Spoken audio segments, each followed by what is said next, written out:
Hello. So one of my goals for living as minimally as possible is to get all of my electricity either from the sun or from my car's alternator when I'm driving back and forth between work or wherever I need to go. So in order to pull that off, I'm going to need a way to store energy because I'm not always driving and the sun's not always shining. So I need a battery. What people usually use, especially with solar, is they will use lead acid batteries, the type that you'll find in your car. But I don't really want to use those because they're really heavy and I don't like the materials that they're made out of. They're toxic, they're not good for the environment. Lithium is much safer, so I want to make a lithium ion battery pack. I could just buy one, but it's way more fun to learn how to make one and then actually make it myself, because while I'm using it, I can customize it, I can add to it if I want to. And there's just sort of a sense of accomplishment doing it myself. So I'm going to make a battery. This is going to be the first battery I've ever made. I want to give a little bit of a disclaimer. I'm not an expert on making batteries, and making lithium battery packs can be dangerous because if you wire things in the wrong way, you short circuit it. These things hold a lot of power and they can explode and cause fires very easily if you do the wrong thing. So if you do want to make your own, I just recommend that you actually go to some other videos which are more focused on telling you all the intricate details of how to do this, and learn all of that and then try it yourself. Okay, so in order to make a pack, I need lithium ion batteries. And this is what those look like. So this is called an 18650. These are the things that they use in the Tesla cars. The Tesla electric vehicles, the packs in those cars are made out of these things. And they just add a bunch of them together and they get a bunch of power out of them. So and also the Tesla Powerwall, you can put a big like a battery pack up on your wall, and your roof is basically a bunch of shingles made out of solar panels, and it charges that. That's made out of these too. Alright, so this single battery right here has as much power as some of the best cell phone batteries on the market, so just one of these. Now I'm going to make a battery pack which has 48 of them. So I'm not going to get 48 times the power because I need to actually up the voltage, and so I'm going to lose some of that in doing that. But it's still a lot of energy storage if this is one cell phone battery, and I'm going to use 48. So I'm just going to give you some of the basics of making a battery pack. So you see here the top, that's the positive end. This is where energy flows out. And this is the bottom, the negative end. This is where energy flows in.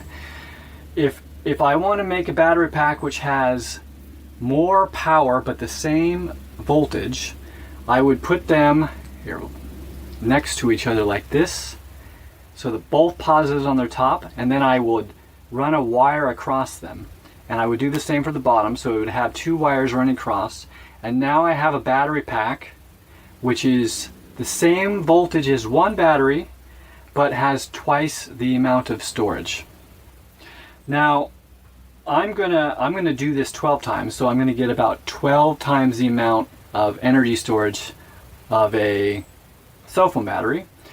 But I also need to up the voltage because this is only 3.7 volts, and I need my battery to be at least 12 volts, like that, that's the voltage of the battery that's in your car. So power inverters which turn DC, which is basically electricity which flows in one direction, which is what a car battery is doing, but the electricity in your house is running on AC, and that means that the power is actually going back and forth, I believe at 60 hertz, and that's basically to solve the problem of DC when it's traveling along a line at long distances.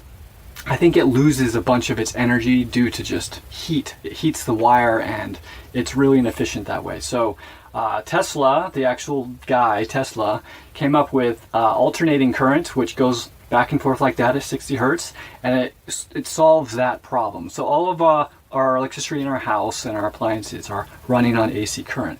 But the pack that I'm making is not going to be running on AC, it's going to be DC.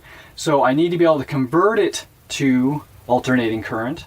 In order to do that, I need an inverter, and most inverters run on 12 volts. So I need to get 3.7 volts up to 12. And so in order to do that, I'm actually going to run the batteries in a series. So you see the top there and the bottom there. Instead of running like this, which is running them in parallel to double the capacity, I'm going to connect the negative end to the positive end of the other battery. And so now we have a battery pack which is the same capacity as one, but double the voltage. So this is like what, 7.4 or something like that.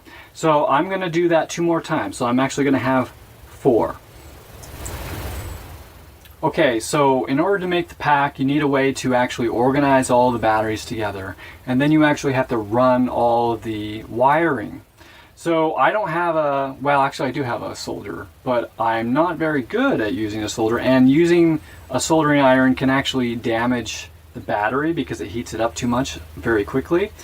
So I could also use a spot welder, but I don't have one and they're fairly expensive, and I don't plan on making a bunch of battery packs, so I don't really want to invest in it. So I decided to go with this kit called Rusin, which allows you to make a battery pack fairly easy, and it basically it does all the electrical connections itself.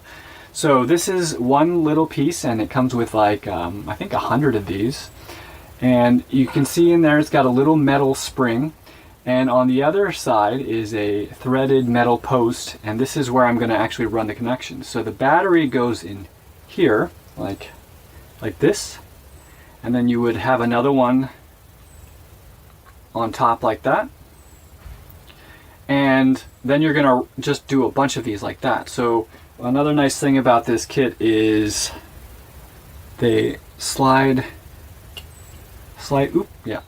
together like that. So you can basically make a custom sized battery pack, basically as big as you want, and just run the wiring, and it's all going to work.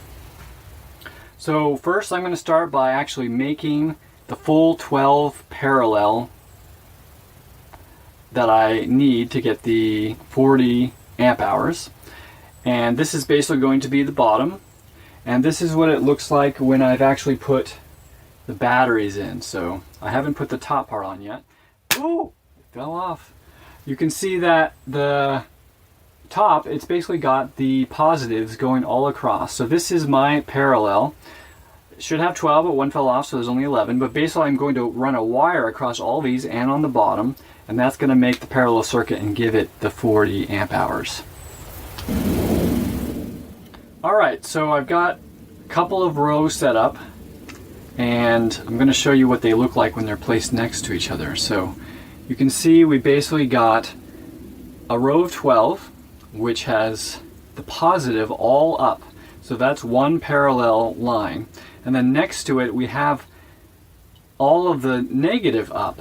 And so the reason we're doing that is because when I wire this, in order to get a series, all I have to do is actually run a wire across these two guys right here, because the positive is going to flow into the negative and back down, and then when I have the two other rows here, this is going to flow into the next one.